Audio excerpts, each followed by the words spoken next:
Now, from the left coast, it's another podcast edition of The Peter B. Collins Show.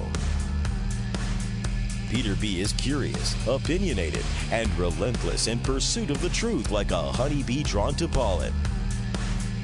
He's an independent progressive, ready to sting Republicans and Democrats alike when they deserve it. After years in commercial radio, Peter B. welcomes you to this audio adventure in news and politics with no corporate filter. Listeners support this program, and you can help at peterbcollins.com. Here's your humble host, Peter B. Not sure about you. I have a hard time finding heroes in our world today. Here's a conversation with one of mine, the Chinese artist and activist Ai Wei Wei. I first caught his work in an exhibit on Alcatraz, the prison island in the middle of San Francisco Bay, about 3 years ago. A powerful exhibit that I describe in the opening part of this interview. Then we focus on Ai Wei Wei's powerful new documentary film, clocking in at just under 2.5 hours. A survey of displaced refugees numbering 65 million around the globe today. It's not a Michael Moore documentary, although Ai Wei Wei is seen in it.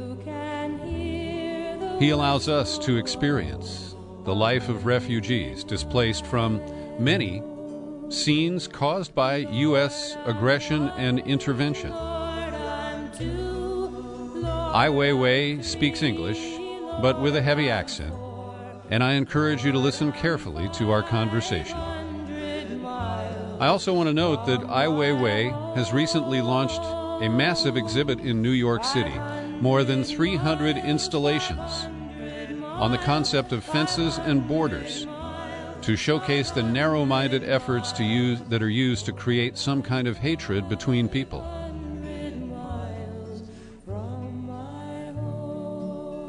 I hope you'll find the documentary. It is in distribution now, opening here in the San Francisco Bay Area, including at the Raffel Theater near me in Marin County. And if you get a chance to view it, I think you'll come away touched like I was. This podcast is made possible by listeners like you who support my work with your subscriptions. Mark Brodsky just returned after a hiatus. Stuart Russell, Brian Wilcuts, and Andrew Rush are all regular contributors to the PBC podcast. I hope you'll join them. Come on over to peterbcollins.com. You just click on menu, click on Become a Subscriber, and it takes you to the sign-up page where you've got options. Thanks for listening, and please send me your comments about this conversation with Ai Wei Wei. My email is peter@peterbcollins.com. Well, it's my pleasure to visit with Ai Wei Wei, who is in San Francisco, to talk about his new film, a powerful documentary called Human Flow. And I've had an opportunity to screen the film. It's really powerful. And I want to talk to you about it in a moment. But first, I want to share with you some pictures that I took of the exhibit at Alcatraz a couple of years ago that you were not permitted to travel to the United States to install or to see. And this is a picture of the large room where your Lego tapestry with your drawings of over 100 political prisoners was displayed. And I want you to know that it had a great impact on me. And I took pictures. This is from a guard station through some bulletproof glass. And I was focused on Shakur Amar. I was supporting a campaign at that time for his release because he had been at Guantanamo for over 12 years. Tell us a little bit about what drew you to use Legos, why you chose Alcatraz for this exhibit, and what kind of response you've gotten to it. First, thank you for making this opportunity for me to talk. And the show in Alcatraz has really come from my relations from San Francisco. art gallery, Cheryl's Hands. She always wanted me to do something in San Francisco. I told her, unless you find a interesting opportunity or project. So once she knows me well, and she said that this is a possibility to do something in this ex-government jail facility. I was very excited because that time I was in soft detention. And after I was just come out from detention, and I really interested about facilities which limit people's freedom because certain kind of crime. But in different societies, the definition about crime are very different. In many locations, there could be just political prisoners or someone who had some opinion, or we call it prisoners of conscience. So I said yes. So we did research with Amnesty International, and so we asked for the political prisoners, which 176 from all different kind of nations, quite a lot from China, and also from Arabic, like Iran or Egypt, or many nations, could be Russian or North Korea, and there are several from United States. Mm-hmm. So it's every exhibition I try to find a new language, the language which can extend the meaning of freedom or possibilities of communication. So Lego is a choice because how to connect those people lost their freedom, which is common value. They defend all those very common values, freedom of speech or exercise, citizens' rights to the truth or to question the power. Mm-hmm. And to use a very, very common vocabulary, which is Lego. It's everybody know what Lego is about. It's about children's practice, learning about to structure some kind of image or form. Mm-hmm. It's very, very basic means, plastic cubes.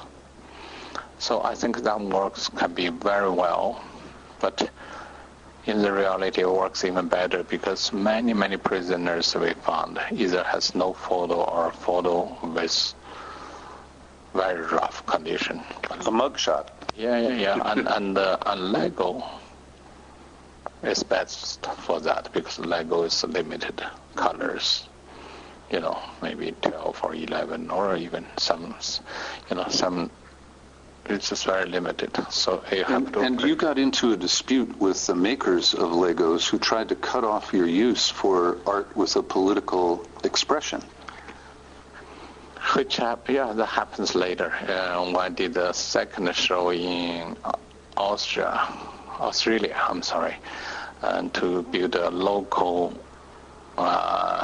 freedom defenders image, which is about 24 of them. And we have to use a lot of Legos to build a Lego room.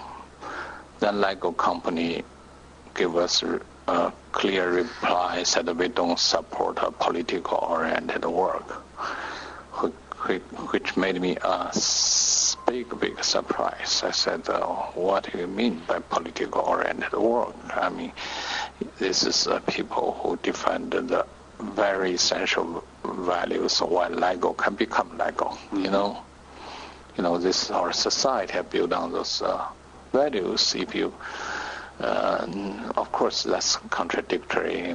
Lego do Star Wars, do all kind of political works, and So it turned out I learned Lego would have some kind of big factory in Shanghai, or biggest market is in China. So I put this kind of little notes on my Instagram. It's very little and it generates such a media discussion. Mm-hmm.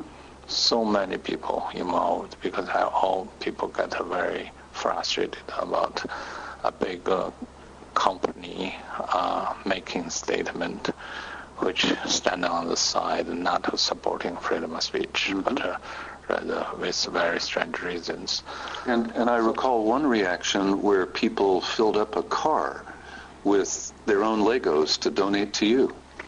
It's true. We have about maybe 20 cars parked in different locations, a container.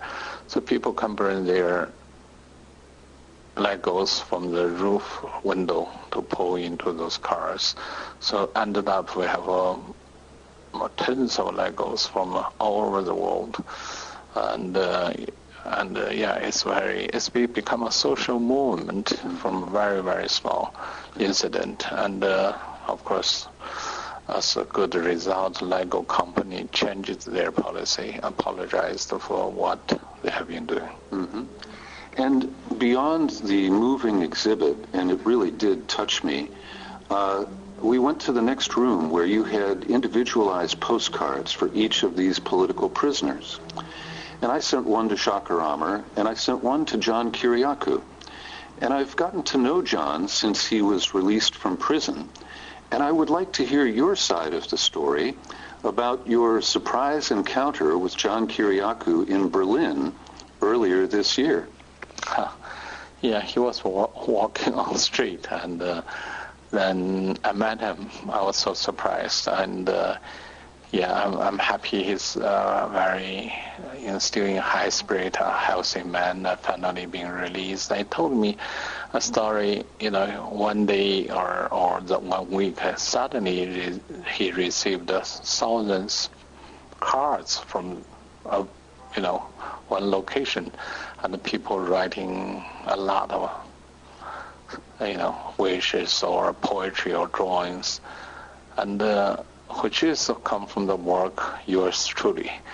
I think only showing that is not enough. We have to build some kind of connection to the people who are serving time, in the prison.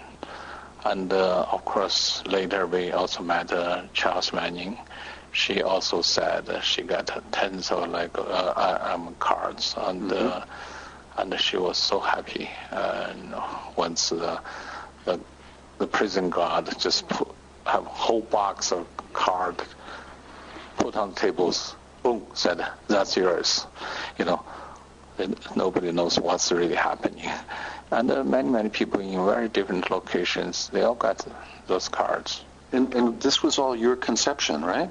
Oh, yes, we designed this. I think at least we let people know they're not being forgotten. But also to engage the people who visit your exhibit beyond just the images and their thoughts, to move them to action, to connect them with a political prisoner. This is very important and novel. It is. I think in today's world, people often feel, yes, we know the situation, what we can do. Yes, you can do this little, just send that card to that person. If you have sympathy to that person, or if you feel the justice has not been served, and tell them, so that is a very touching moment. Mm-hmm. And I want to use that to transition to a discussion of the Human Flow film, because this is a documentary that's very powerful. You appear in it, but you're not Michael Moore. You're not dominating the scene. You are really enabling us to see what you have seen. And it is beautifully filmed. There are many long scenes. You don't do fast cuts. You let us linger 15 seconds on the face of a refugee really gives us time to examine them and to understand their own humanity. And so the techniques that you use, the drone shots, the iPhone shots, bring us really right to the ground level of the experience of these refugees. And you shot in over 20 locations around the world. This is a phenomenal undertaking. Yeah, it's a film started with a natural one person's journey, which is me. I have no knowledge about what the refugee is really about, so I have a strong curiosity to just jump into the topic, because it's a topic which is overwhelming. So by doing that, it seems very natural to use a language I'm familiar with, which is filming or recording or documenting, or research. It's also something I'm very familiar with, because I was doing this kind of human rights works in China, and we often have to do very quick response to those kind of tragic situation. And I did 10, 20 films before. It's all for internet. It's everything to put in the theater. But this, because the thing's getting so big and so unthinkably big, so very granted, so we have to put a lot of more investment on, to organize the team to cover different locations. Still, we have to come out a language which to decide why we need to make another film. There's a lot of refugee films in the media already. And why another one? And if there's another one, what do we want that to be?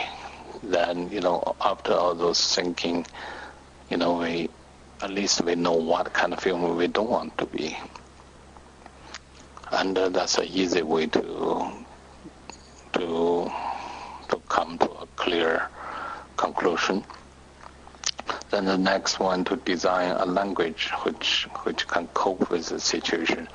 So the drone shots or iPhone shots, or I bring me to the most true end of the approaching the same topic. One can be very, above all, a little bit indifferent view of the God, to look at the human's movement, and another, as iPhone is like you play with a knife, you really cut the wound, or to see the blood come out from the skin of the surface. So this works pretty good, because you have to jump from one place to another, and you always to have this large, grand perspective. At the same time, the aerial shots, and at the same time to have the touch, the touch of the skin, the hair, and this is bring the audience in constant struggle, visually, mentally. And what was the total amount of raw footage, the running time of everything you collected that was edited down into just over 2 hours for the film Human Flow? The footage is over 900 hours, because the interview itself is 600 interviews, over 40 camps, over 23 nations. So it's constantly across border and to go to another location. And in many shooting sites, it's quite dangerous. You have close range with ISIS group, or all those violent potentials. Mm-hmm. And there are many feelings that were evoked in me by the film. One is the way the common person is able to block out the plight of the refugees, even when they are just beyond offense. I'm thinking of Calais, where people desperate to get to England have camped out, and the French have brutally uprooted them periodically. And life goes on in the towns and villages right outside. The bullet train passes through there every day with tourists, transiting from London to Paris on the Eurostar. And our ability to tolerate 65 million displaced persons on the planet today and say, oh, well, that's life. That's how it is. Our ability to absorb that seems to have expanded in a very bad way. I think you're right. I think maybe if we have to say one character about our modern existence, it's about our indifference to other people's suffer. If we are, otherwise we still consider we are not a modern people, because in our day everything's so surreal. We only functions by not to recognize the other people's suffering. Otherwise, the whole society is not going to function. But we also, dystopian films are very popular right now. People will pay money and eat popcorn to watch people suffer on the screen, but they won't lift a finger to help a human being flee from a war or other threats to their lives. I think the incapability to act is also another character of modern life, where we sense the powerful, civilized society are developing in such a magical way. Same time, we feel individuals are it's just like in the dream or nightmare. Very often you think you cannot make a move. It's very much like that. It's in the reality. We are so much restrained by our own emotions or judgment or contradictory of our moral, aesthetic restraints. Here in the United States, President Trump has decreed that the cap on refugees will be 25,000. And you're 40,000, right? No, the new cap is 25,000. Really? I thought it's 48,000, but it's still. 25 is the proposed number. And your film is not polemic in the way that you blame the United States or the war in Syria explicitly for the displacement of these people. You leave it to the viewer to look for the cause of the dislocation of these families and people. But it really bothers me that Americans are not challenging the way the United States is equating refugees with terrorists and eliminating access for virtually all of them. I think, let's see if that kind of narrow mind or short sight is going to working on that. By sacrifice or a fundamental belief on human rights or humanity. It's not just to limit the possibility of other people's development, to save them, but rather to limit our mind, our knowledge, our understanding about our own existence. It really lowered our humanity and bring us less courage, more coward, selfish society. And that would really do a fundamental damage to what America is about. We all children of migrants or refugees not too long ago. And if we don't recognize our own dignity, our past, give our past a dignified argument, and the result will not be pleasant, Mm-hmm. You live in Germany now, and it's a very different culture, much more homogeneous than the United States, yet they've accepted 1 million refugees, mostly from Syria and Iraq. And here the United States, which I believe is the cause of much of this dislocation, is, I call it Fortress America, and the drawbridge is up. I think it's totally unacceptable condition or kind of current, political situation. You not only limit people to come, you even trying to push away people has been here for decades. And, those modern day slavery very clearly, heavily violate the human rights to have all those Mexicans, all those migrants here, and not to recognize their rights, but rather to push them away. And, you have many things going on. You limit the people the rights to travel, you limit people to, build this kind of expensive wall, which will not do any good for anybody, and also it's not going to stop the human flow, which is obviously ridiculous effort, having and costly. So I come to a question: what is wrong with our democratic society? And what is wrong with our understanding about freedom or human dignity? So this is, of course, why we have to make the film. Why we have to say we trust human can make clear mind and can act. Because all those human tragedies are made by human and can be stopped by human.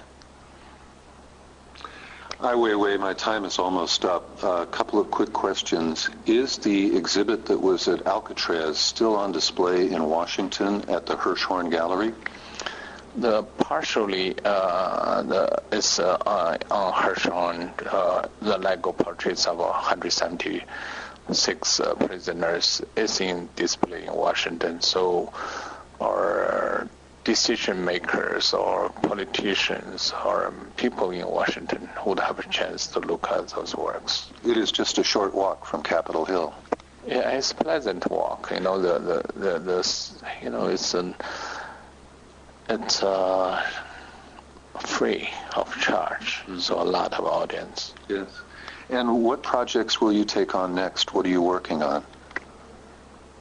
Now all my focus is on promoting the film. From here I'll go to New York. The 13th of October the film will be launched. Here is the 20th of October. So I want to convince people to spend 2 hours, and to make your own judgment. I think it's always. I think it's a good gift to our knowledge about our time. And you created at Alcatraz an opportunity for people to take personal action. What do you see in this massive refugee crisis that individuals can do to take action to ameliorate it?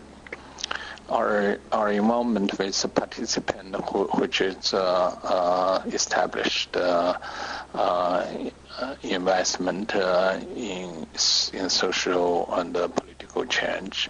So they would have a lot of follow-ups besides the film come to theater to try and to build connections between the people work on the front line, to rescue those people and to make them settle. A lot of NGOs and a lot of volunteers group. So that is continuous, and also, if there's a profit with the film, a lot of them will directly to benefit those people. Mm-hmm. And we also have the ongoing legacy, the children who have endured displacement, and I think of the camps in Macedonia that you depict. they will live with this all their lives. And you were a displaced person in your own childhood. How do you suggest that they cope with it? Do they need ongoing therapy? I think the casualty is basically the children. Among this 65 million refugees could be, many millions are children. And you can see they have no education. And the average refugees will spend about 20-25 years as a refugee, average. So that means their life are wasted.